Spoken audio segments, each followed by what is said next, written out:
Mateo capítulo 1. Mateo capítulo 1. El día de hoy vamos a estar considerando un tema que no es muy predicado en las iglesias, que es la genealogía de nuestro Señor Jesucristo. De hecho, la predicación del día de hoy la he titulado La genealogía de Jesucristo, tal y como viene en el subtítulo. Si ustedes tienen Biblias con subtítulos, se van a dar cuenta que ese es el nombre de esta parte del capítulo. Si usted ha venido siguiendo las últimas predicaciones, se dará cuenta de que estamos llevando una serie llamada Cristo a través de la Escritura. Ya consideramos los 3 capítulos del libro de Génesis y en ellos hemos podido constatar la manifestación o la presencia de Cristo en la creación del hombre, en su caída y en los pactos que hizo la Trinidad para su redención. Aprendimos también que la Sagrada Escritura determina que la persona de Cristo y su obra de redención es el tema principal de la Biblia, el tema cardinal. Y aquí me gustaría poner algunos adjetivos para enfatizar esto y que nos quede bien grabado cuál es el tema principal de la Biblia. La Sagrada Escritura, voy a repetir, determina que la persona de Cristo y su obra de redención es el tema principal, cardinal, fundamental, vital, sustancial y principal de la Biblia. De hecho, más que principal, podemos decir que es el tema único. Ese es el único tema: la persona de Cristo y su obra redentora. Toda historia tiene un tema que va desarrollándose a través de diversos relatos que la van conformando hasta llegar a su culminación. Vamos a poner, por ejemplo, la historia de la Segunda Guerra Mundial. El tema principal de la Segunda Guerra Mundial es la batalla entre Alemania contra los aliados. Ese es el tema. ¿Cuál fue la causa? La causa fue la ambición de Hitler de tratar de dominar todo el mundo. Ahora, ¿cómo se desarrolló esta historia? Bueno, primeramente comienza a haber una serie de complots en el cual se decide invadir Polonia, y luego se invade Checoslovaquia, y luego se invade Francia. Hay muchas historias ahí que se van enlazando unas a otras hasta llegar al punto final, a la conclusión en la cual los aliados derrotan a Alemania allá en las playas de Normandía, en Francia. Esa es la conclusión. Ahí termina esa historia. Lo mismo pasa con la Biblia. La Biblia tiene su tema, como ya vimos cuál es el tema de la Biblia: la persona de Cristo y la obra redentora. Tiene un inicio. Inicia con la creación de todo el universo, la creación del hombre. Tiene un desarrollo también. Se va desarrollando a través de diversas historias que se van enlazando unas a otras hasta llegar a su conclusión. La conclusión, que es la victoria final de nuestro Señor Jesucristo sobre todas las huestes del mal. Esa es la conclusión. Pero pasa a través de diferentes procesos, diferentes relatos en el cual se va desarrollando esta historia. Pero la Biblia no es un simple libro de historia, como vimos en la historia de la Segunda Guerra Mundial, sino que la Biblia es el único libro inspirado por Dios. Por lo tanto, tiene características muy diferentes. Y una de las características que tiene esta historia de la Escritura es que contiene 2 mitades. La primera mitad es el Antiguo Testamento, la segunda mitad es el Nuevo Testamento. En el Antiguo Testamento, que es la primera mitad, viene Cristo velado, es decir, viene escondido. Esa es la primera parte de la historia. Aparece Cristo, pero aparece como una sombra, en la cual nosotros es muy difícil, si no conocemos la Escritura, de percibir. De hecho, dice la Escritura que los profetas de la antigüedad ansiaban ver aquello en lo cual se le daba que profetizara, porque para ellos estaba velado. Nosotros tenemos ese privilegio de que conocemos ya la obra completa, la Escritura completa, aquella historia nosotros ya la conocemos, pero en el Antiguo Testamento no la conocían. En la segunda mitad de la Biblia aparece ya, en el Nuevo Testamento ya aparece Cristo ya descubierto, desvelado. Ya no aparece como una sombra, sino como toda la sustancia, lo que Cristo es. Y nosotros ya podemos percibir eso. Y es por esto, hermanos, que he sentido que es apropiado, que es necesario, provechoso y además deleitoso, que en esta serie de predicaciones que hemos llamado Cristo a través de la Escritura, vayamos viendo a Cristo tanto en el Antiguo Testamento como en el Nuevo Testamento, para que nosotros vayamos viendo esa maravillosa historia, vayamos saboreándola ya, viendo no únicamente la sombra de Cristo, sino viendo ya también la grandeza de Cristo, la revelación de Cristo. Por eso considero que es importante que vayamos viendo tanto a Cristo como en el Antiguo Testamento, como en el Nuevo Testamento, que nos va a servir de mucho. Vamos a orar, hermanos, entonces, y vamos a comenzar nuestra predicación. Que el Señor nos ayude en esta mañana. Bendito Padre, te damos gracias, Señor, por esta oportunidad que nos das de estar meditando en aquella palabra que nos has dejado. Pedimos, Señor, para que nos ayudes a comprender esta maravillosa historia en la cual el único tema es la persona de nuestro Señor Jesucristo y su obra redentora. Ayúdanos, Señor, te lo pedimos en el bendito nombre de nuestro precioso Salvador Jesucristo. Amén. Mateo capítulo 1, versículo 1 al 17, dice así: libro de la genealogía de Jesucristo, hijo de David, hijo de Abraham. Abraham engendró a Isaac, Isaac a Jacob, y Jacob a Judá y a sus hermanos. Judá engendró de Tamar a Fares y a Zara, Fares a Esrom y Esrom a Aram. Aram engendró a Aminadab a Nazón y Nazón a Salmón. Salmón engendró de Rahab a Boz, Boz engendró de Ruth a Obed y Obed a Isaí. Isaí engendró al rey David y el rey David engendró a Salomón, de la que fue mujer de Urías. Salomón engendró a Roboam, Roboam a Abías y Abías a Asa. Asa engendró a Josafat, Josafat a Joram y Joram a Usías. Usías engendró a Jotam, Jotam a Acaz y Acaz a Ezequías. Ezequías engendró a Manasés, Manasés a Amón y Amón a Josías. Josías engendró a Jeconías y a sus hermanos en el tiempo de la deportación a Babilonia. Después de la deportación a Babilonia, Jeconías engendró a Salatiel y Salatiel a Zorobabel. Zorobabel engendró a Abiud a Eliakim y Eliakim a Azor. Azor engendró a Sadoc, Sadoc a Akim y Akim a Eliud. Eliud engendró a Eleazar, Eleazar a Matán, Matán a Jacob, y Jacob engendró a José, marido de María, de la cual nació Jesús llamado el Cristo. De manera que todas las generaciones desde Abraham hasta David son 14, desde David hasta la deportación a Babilonia 14, y desde la deportación a Babilonia hasta Cristo 14.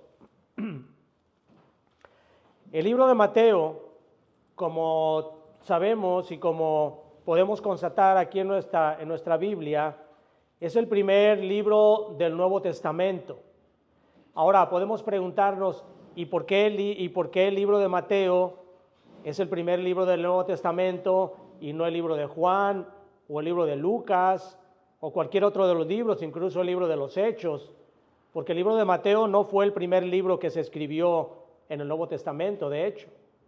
Sin embargo, es muy importante que este libro de Mateo estuviera colocado al inicio del Nuevo Testamento de acuerdo o principalmente por la genealogía que aparece aquí de Jesucristo.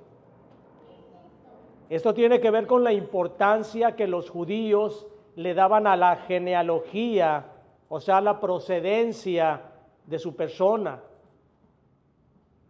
Por eso era necesario que antes de que Mateo les hablara acerca del Mesías esperado, de que Jesús era el Mesías esperado, tenía que comprobarse que realmente Jesús descendía tanto de Abraham como de David, como estaba profetizado en el Antiguo Testamento. Eso era lo que indicaban las Escrituras. La importancia que los judíos daban a esto de las genealogías, nosotros podemos encontrar en diversos números de la Escritura. Podemos encontrar, por ejemplo, en el libro de Números, cómo se hace un censo para determinar a qué tribu o a qué familia pertenecía cada persona, para que de esa manera pudieran darles a ellos las tierras que les correspondían de acuerdo a su tribu, una vez que conquistaran la tierra prometida. También podemos encontrar en el primer libro de Crónicas que se hace referencia a las 12 tribus de Israel, también para saber a qué reino podían ellos estar en un momento determinado, dónde podían estar ellos acomodados como tribu. Y en Esdras, después del exilio de Babilonia, hubo un grupo de hombres que decían ser descendientes de Aarón. Sin embargo, al no poder comprobar su genealogía, no pudieron ser aceptados como sacerdotes, porque era muy importante que hubiera una genealogía comprobada de saber los judíos de dónde procedían. De hecho, en el libro de Crónicas, las genealogías que aparecen ahí vienen desde el tiempo de Adán. Si ustedes ven el libro de Crónicas, capítulo 1, desde el versículo 1 aparece genealogía desde el tiempo de Adán, Set, y así se van transmitiendo. Tenían ellos un registro de su genealogía muy preciso en aquellos tiempos.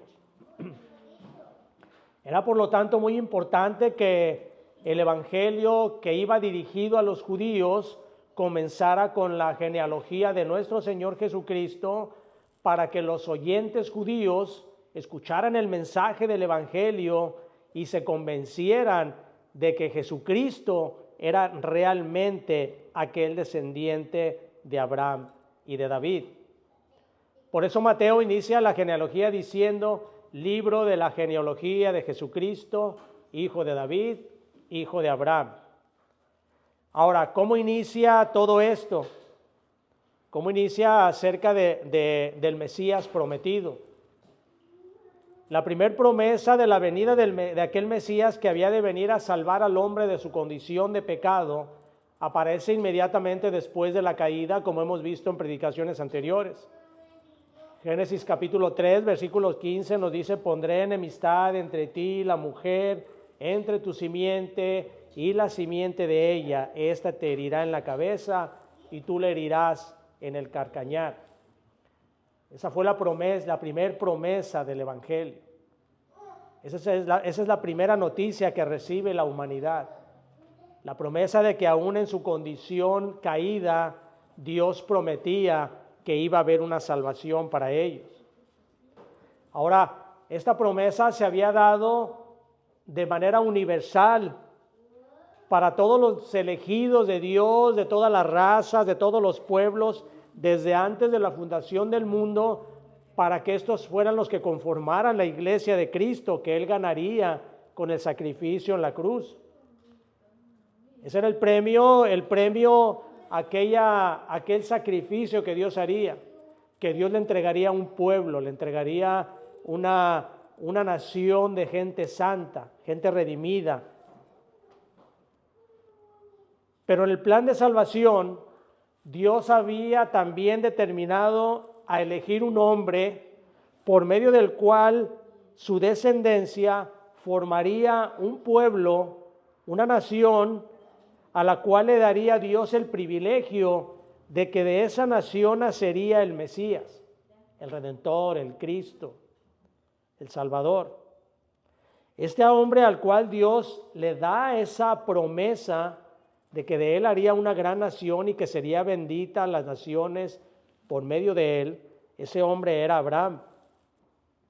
Dios hace un pacto con Abraham por medio del cual le dice que su descendencia iba a ser muy numerosa y que por medio de él, por medio de Abraham, serían bendecidas todas las familias de la tierra.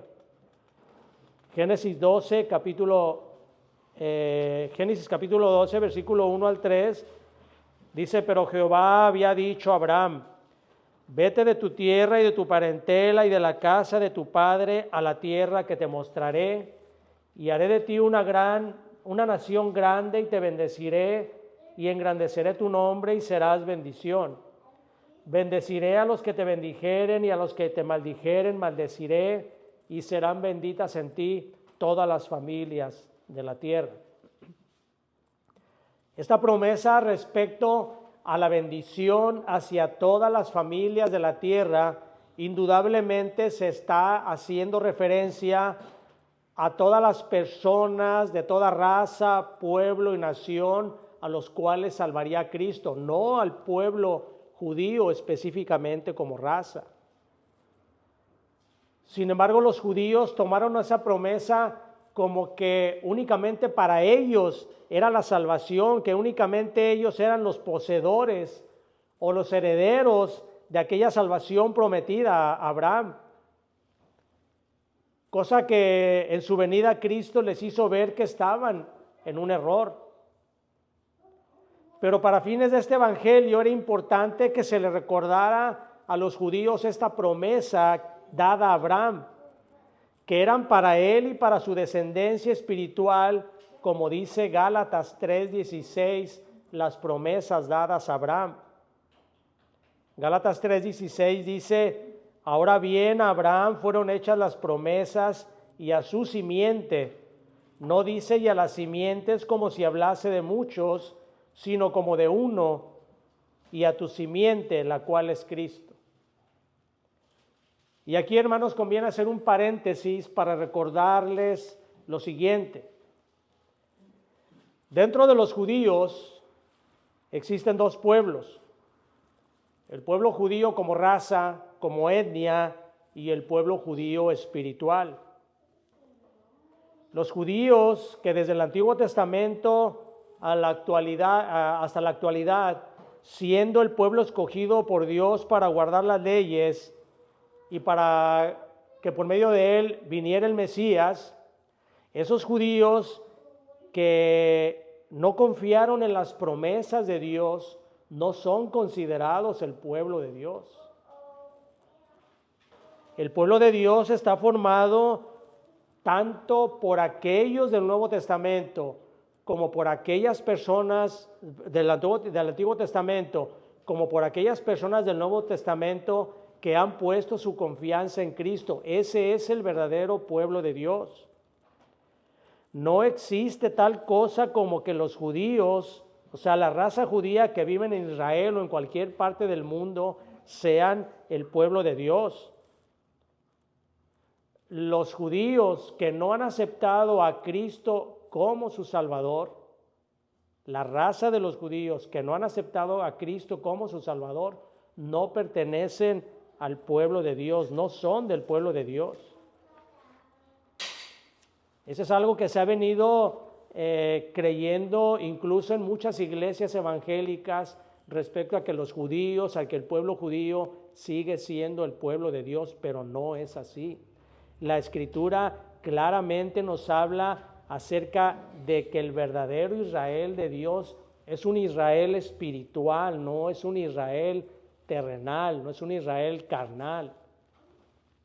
Romanos capítulo 9, versículos 6 al 8 dice: no que la palabra de Dios haya fallado, porque no todos los que descienden de Israel son israelitas, sino por ser descendientes de Abraham son todos hijos, sino en Isaac te será llamada descendencia.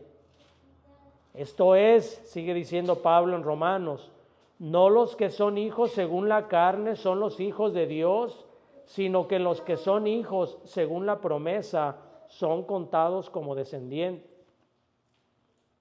Claramente la Escritura, hermanos, nos habla acerca de estos dos pueblos que mencionan en la Escritura, el pueblo étnico de los israelitas, a los cuales Dios les confió las leyes, Dios les da las promesas, Dios les da una tierra, efectivamente, Dios les da el privilegio de que por medio de ellos venga el Mesías, pero no todos ellos pertenecían al pueblo de Dios, sino el pueblo, verdadero pueblo de Dios, es el pueblo espiritual. Ahora, volviendo a nuestro tema, era necesario entonces que el Mesías descendiera de Abraham, pero no tan solo de Abraham, como ya vimos, sino que también tenía que descender de David. Si a Abraham se le había dado la promesa de bendición para él y para su simiente, para David la promesa era que iba a tener un reino eterno en la persona de un descendiente suyo. Segunda Samuel capítulo 7, versículo 12 al 16, Dios le dice a David por medio del profeta Natán lo siguiente. Dice así: y cuando tus días sean cumplidos y duermas con tus padres, yo levantaré después de ti a uno de tu linaje, el cual procederá de tus entrañas, y afirmaré su reino. Él edificará casa a mi nombre, y yo afirmaré para siempre el trono de su reino. Yo le seré al padre, y él me será a mi hijo. Y si él hiciere mal, yo le castigaré con vara de hombres y con azotes de hijo de hombres. Pero mi misericordia no se apartará de él como la aparté de Saúl, al cual quité delante de ti. Y será afirmada tu casa y tu reino para siempre delante de tu rostro, y tu trono será estable eternamente. Esta promesa que Dios le da a David de que tendría un reino eterno, no se cumple en Salomón, ni se cumple tampoco en otro descendiente de David. Porque los judíos en ese tiempo del Antiguo Testamento aún esperaban a su Mesías, a un rey triunfador, a un rey que los rescataría de su condición miserable en la cual se encontraban en ese tiempo bajo el yugo de Roma, y que ese Mesías vendría y restauraría el reino glorioso que había tenido de David, pero este sería más grande todavía, porque este sería un reino para siempre. Salmo 18:50 dice: grandes triunfos da a su rey, y hace misericordia a su ungido, a David y a su descendencia para siempre. Es en vista de esto que no se podía aceptar a Jesús como Mesías si no descendía de Abraham y de David. Y es impresionante, hermanos, cómo Dios preservó los documentos históricos y auténticos en ese tiempo para que los judíos comprobaran que aquello que Mateo estaba diciendo en el Evangelio de la genealogía de Jesús era cierto.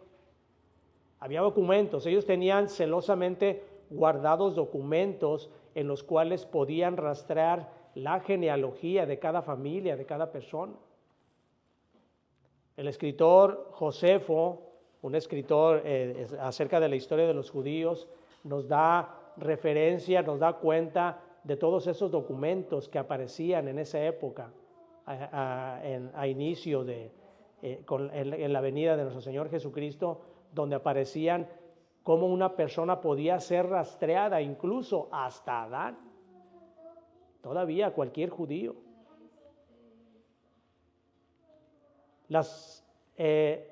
Sin embargo, a partir de la destrucción de Jerusalén, estas genealogías ya no pueden ser rastreadas.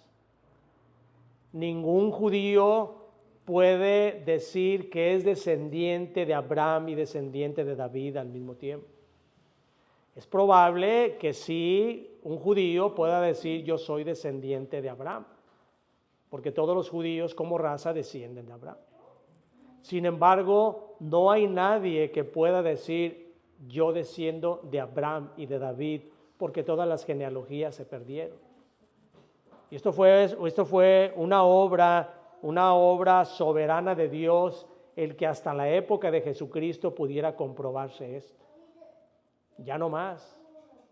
Es por eso que yo no entiendo cómo los judíos todavía esperan a su Mesías prometido y cómo le van a hacer para saber que este Mesías, al que están esperando, por supuesto que nunca va a llegar, cómo le irían a saber para determinar que es hijo de Abraham, tanto hijo de David, porque ya no hay nada que los pueda hacer. ¿Pueden ellos decir somos hijos de Abraham? Sí, pero también los árabes pueden decir que son hijos de Abraham porque también son hijos de Abraham por parte de Ismael. Pero nadie puede decir ya que es descendiente de estos dos personajes importantes de la Escritura. Así que resulta en vano para los judíos que estén esperando la venida de su Mesías, porque no van a poder comprobar aquello que la Escritura decía. Dice Mateo, Jesucristo, hijo de David. Y esto es porque bajo este título los judíos del Antiguo Testamento y de inicio del Nuevo Testamento nombraban a su Mesías esperado. Todos aquellos que esperaban la venida del Mesías sabían y lo nombraban como el Señor, hijo de David. Por eso Mateo 20, capítulo 31 dice, y dos ciegos que estaban sentados junto al camino, cuando oyeron que Jesús pasaba, clamaron diciendo, Señor, hijo de David, ten misericordia de nosotros. Esta importancia que le daban los judíos al Mesías como descendiente tanto de David como de Abraham, era el requisito indispensable para determinar que era el Mesías, porque la profecía así lo decía. Había personajes importantes que los judíos tenían también, como Moisés, Daniel y varios personajes de la historia, pero ellos no tenían nada que ver con la genealogía de Cristo. Únicamente estos dos personajes, y por eso dada la importancia. Ahora, el resto de los personajes de esta genealogía nos muestran tanto la soberanía de Dios en el plan de salvación, ya que la llevó a cabo a pesar de cualquier circunstancia y oposición, como también su misericordia al elegir a personajes de características tan contrarias a lo que pudiera tener un intachable árbol genealógico. Uno pudiera pensar que para que el Mesías fuera determinado como el Mesías, alguien que venía a rescatar a la humanidad, no tan solo Israel, sino a la humanidad del pecado, lo más que dentro de nuestro pensamiento humano podíamos decir, tenía que venir de una descendencia intachable.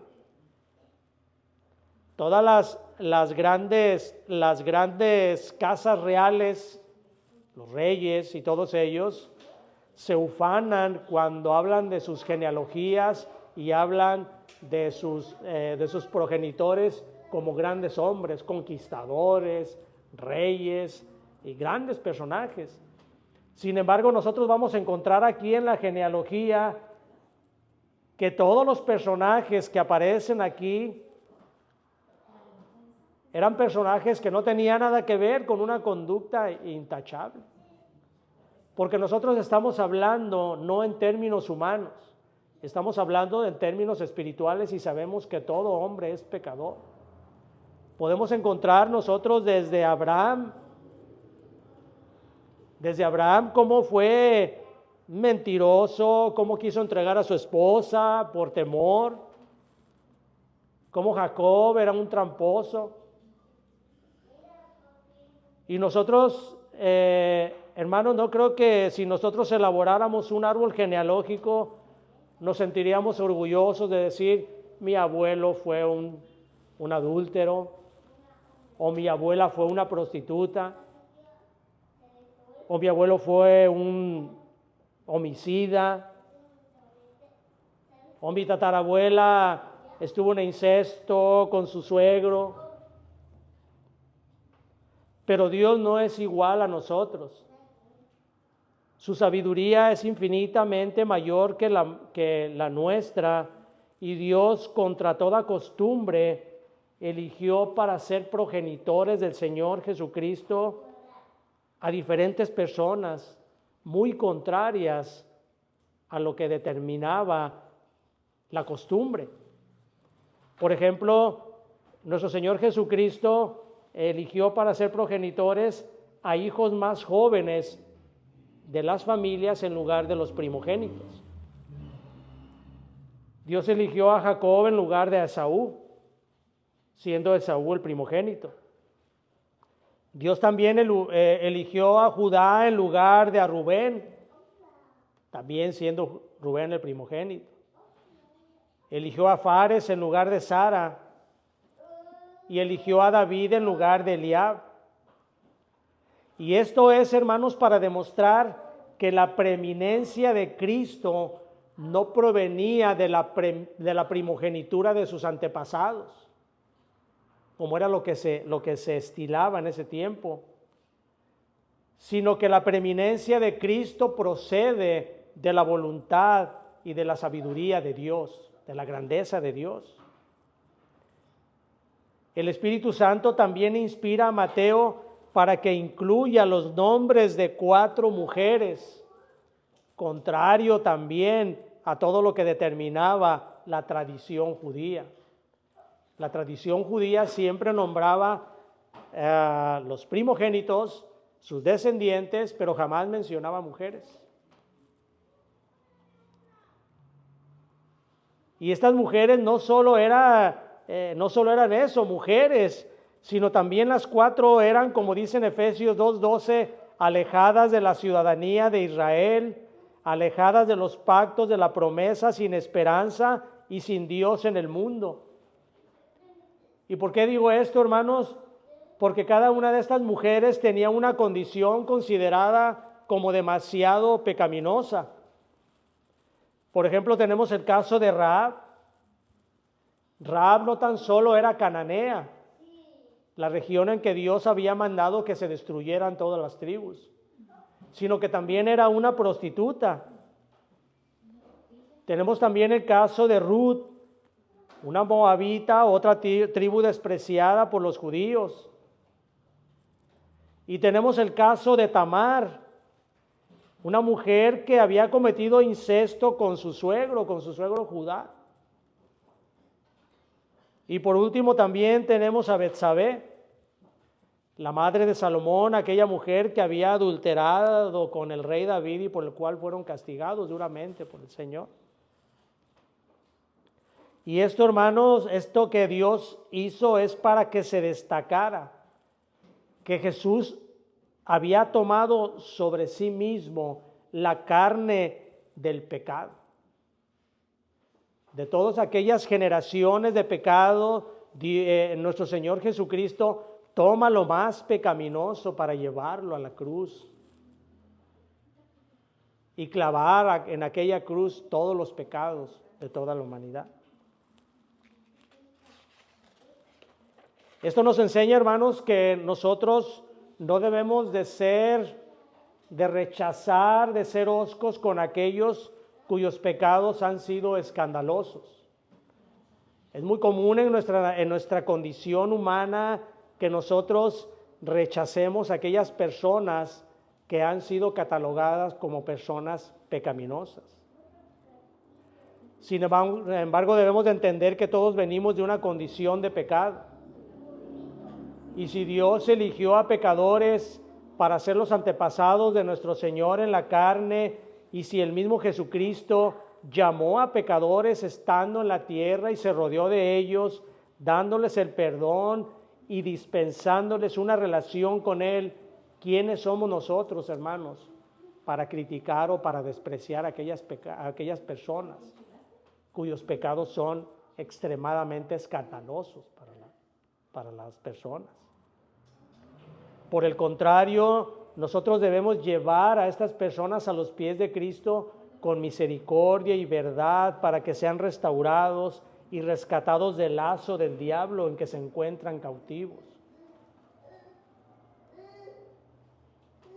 Esta relación de la genealogía continúa nombrando una serie de reyes y diversos nombres hasta llegar a José, el marido de María. Y esto en esta genealogía que hace Mateo, siempre nombra a José porque los judíos siempre consideraban a sus genealogías por los varones. En la genealogía que hace Lucas, ahí sí menciona a Jesús como descendiente de María. Pero el evangelio de Mateo estaba destinado a los judíos, por eso era importante que los judíos supieran que Jesús procedía de un varón de acuerdo a su genealogía. De modo que tanto su padre adoptivo, es decir, José, como por su madre, Jesús descendía de la casa de David. Ambos, su padre adoptivo, que era José, y su madre, que era María, descendían tanto de Abraham como de David.